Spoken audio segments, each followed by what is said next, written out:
All right, guys, we are moving on with some more exponent rules. Still review, still stuff that you've seen in the past, but things that I need you to get better at.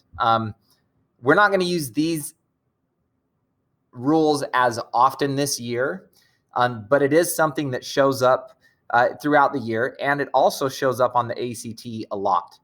So it's a skill that I think is important for you to gain and to get better at.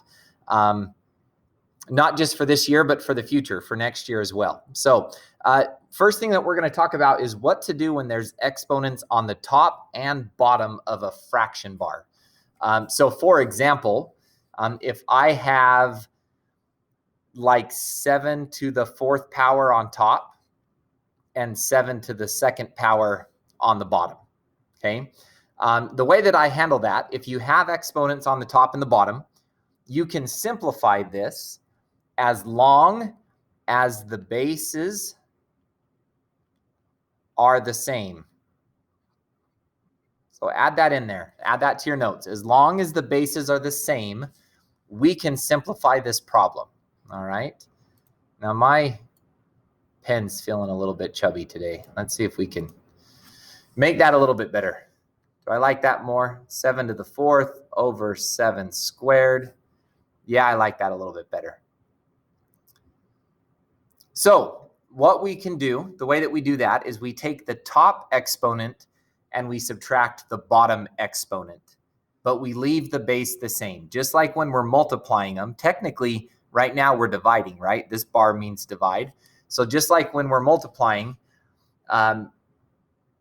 we add the bases together, but when we're dividing like this, when there's one on top and one on bottom, we subtract. So my answer becomes 7.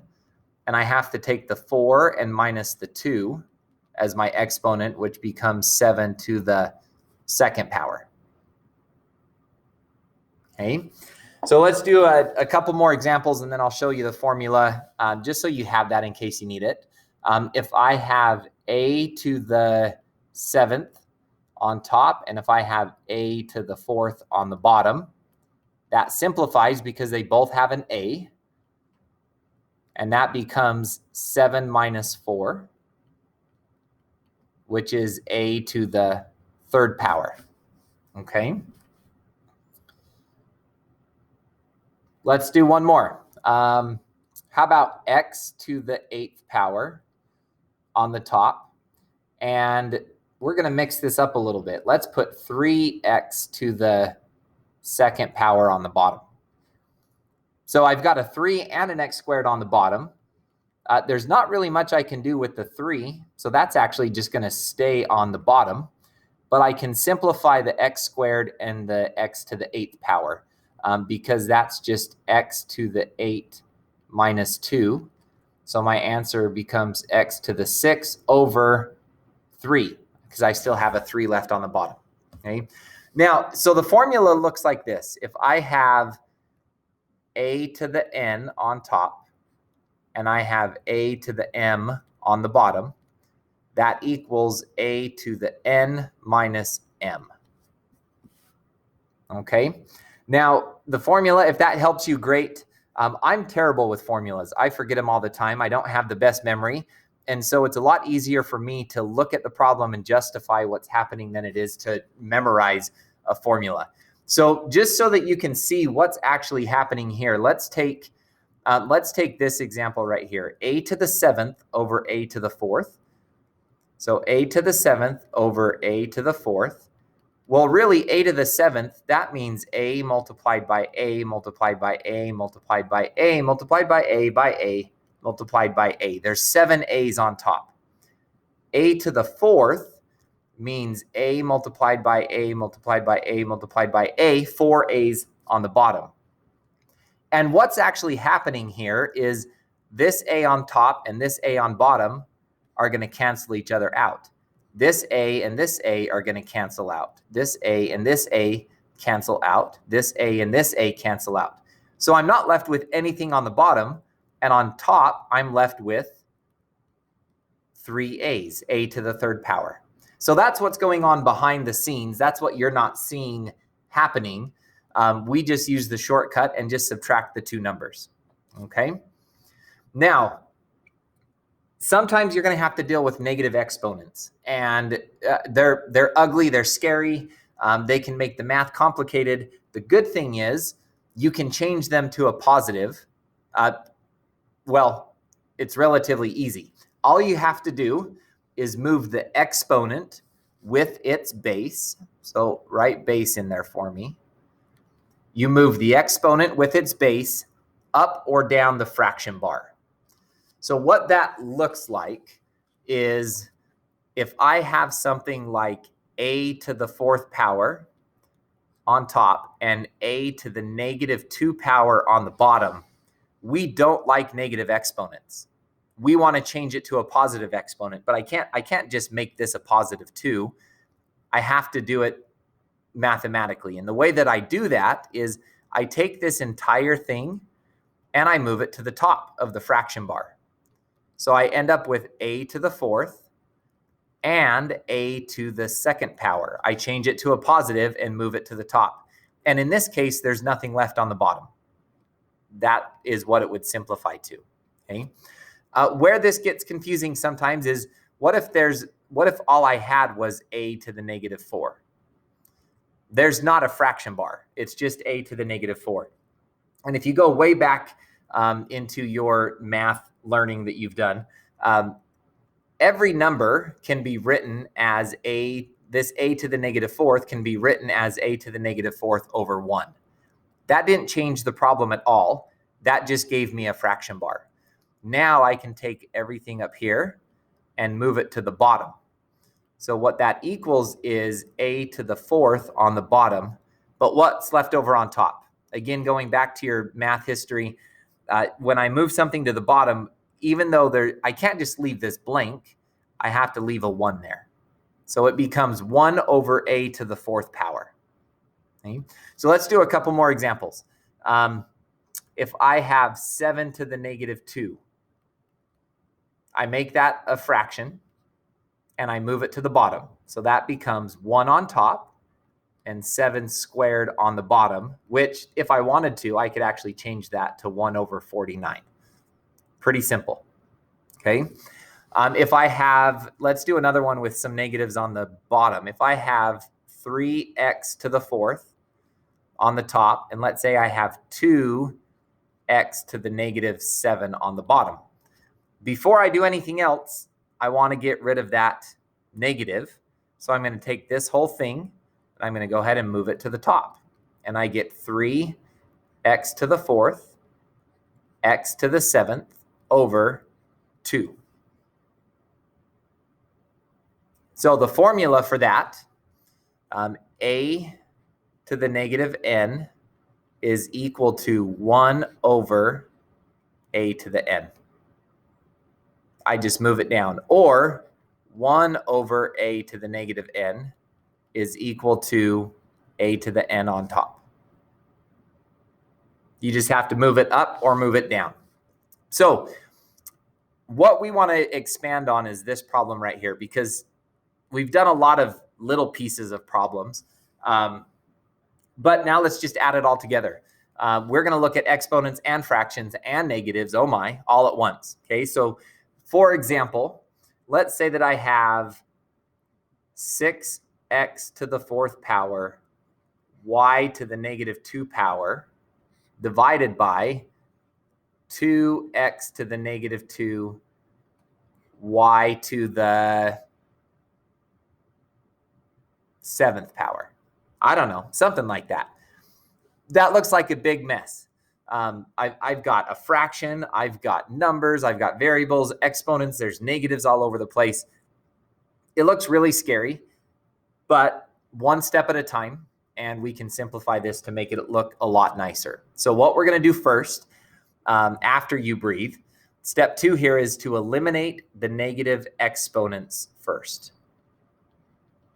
Okay, now if you're really good at adding and subtracting negatives, you could skip this step, but I think getting rid of the exponents, the negative exponents first, can help clean up the problem for you quite a bit. So we're going to move them up or down so that they're in the appropriate place. So if I take this, my example, so 6x to the 4th, y to the negative 2, over 2x to the negative 2 y to the 7th.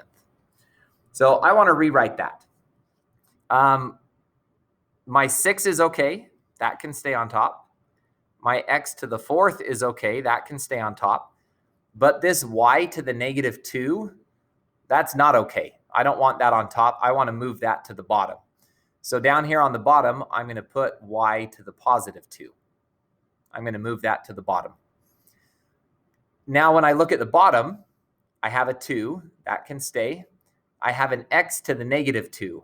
I don't want x to the negative 2. So I'm going to take this piece and I'm going to move it to the top and change it to x to the positive 2. And then I have a y to the 7th on the bottom. Okay. Now, if I'm going too fast, the nice thing about these videos is there's a pause button. There's also a rewind button. So if you need to pause the video, if you need to go back and listen to something a second time, if I'm talking too fast, you don't have time to write, pause the video, write what you need to down, rewind if you need to, and hit play. Okay. So now I'm left with all positive exponents. The negatives went away. All right. Let's do one more example. Well, let's work this one all the way through, and then we'll do another example from start to finish. So now that my negative exponents are gone, I'm going to simplify by canceling out all the common bases and combining whatever I can. Remember, if you have to cancel, you do the top minus the bottom. In this case, let's start with my x's. I have x to the 4th on top. I don't have any x's on the bottom, but I do have another x squared on the top. So to combine those together, remember, I just have to add the 4 and the 2. So I end up with x to the 6th power. Let's copy this other problem down here first. I'm getting ahead of myself. Let's rewrite this. 6x to the 4th, x squared. Where's he coming up with these numbers? 2y to the 7th, y squared. So the x to the 4th, x to the 2, I can add those exponents together on top. That becomes x to the 6. The y to the 7, y to the 2 are both on the bottom, so I add those together. That's y to the 9th. But then I'm left with a 6 on top and a 2 on the bottom, which isn't wrong, but 6 over 2, if that was a fraction all by itself, I bet you could simplify that. 6 divided by 2 simplifies to a 3 on top, because 6 divided by 2 is 3. So instead of 6 over 2, I'm just going to change that to 3x to the 6th on top and y to the 9th on the bottom. Okay, let's do one more. Start to finish. So example, let's change the color so we can keep track. Another example here. Let's say I have 14 x to the 6th power, y to the 6th power, and you know what? Let's make those negative. X to the negative 6, y to the negative 6. And then on the bottom, I'm going to put 7, and I'm going to put x to the negative 10 and y to the negative 15. So my problem just got a little bit more complicated. I mean, it looks like it is. There's just a few more negatives. It's not that step by step. We're not that much different than what we did before. But first thing that we want to do is move things up or down. So the 14, that can stay where it is. The x to the negative 6, I don't want x to the negative 6. I want that to be a positive, so I'm going to move that down to the bottom. That becomes x to the 6 on the bottom. And y to the negative 6, I don't want on top either. I want to move it to the bottom so that it's a positive 6. Okay. Now my 7 is all right on the bottom. X to the negative 10, I don't want x to the negative 10. I want to change that to x to the 10 by moving it up. And y to the negative 15, I'm going to move up and make that y to the positive 15. So in our last example, our x's ended up on top together, so we just added them, and our y's were on the bottom together, so we just added them. But this time, I've got x's on the top and x's on the bottom, and y's on the top and bottom. So my problem, 14 over 7 and x to the 10th, y to the 15th, and x to the 6th, y to the 6th. So when I simplify this, the 14 over 7, that simplifies to 2 because 14 divided by 7 is 2. X to the 10 on top, x to the 6 on bottom. I have to subtract those, remember, 10 minus 6, so that becomes x to the 4th. And y to the 15th on top, y to the 6th on the bottom, I'm going to subtract those and get y to the 9th on top. So in this problem, there's actually nothing left on the bottom. All that's left down there is a 1, which is great because I don't even need to write the 1. I can just rewrite the problem like this and be done. All right. Well, we're at about 16 minutes on the video. If you're comfortable with this, go ahead and pause it and maybe take a look at the homework. In class, we're going to be doing a lot of examples of these problems. We're going to take a look at a lot of different situations where the bigger numbers end up on the bottom. There's negatives all over the place. Sometimes these aren't going to simplify, but we'll work on those in class.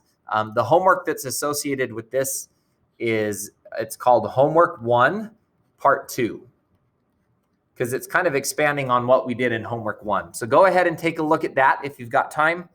See what you can do on your own. Otherwise, we will take a look at these and work on them in class. We'll see you then.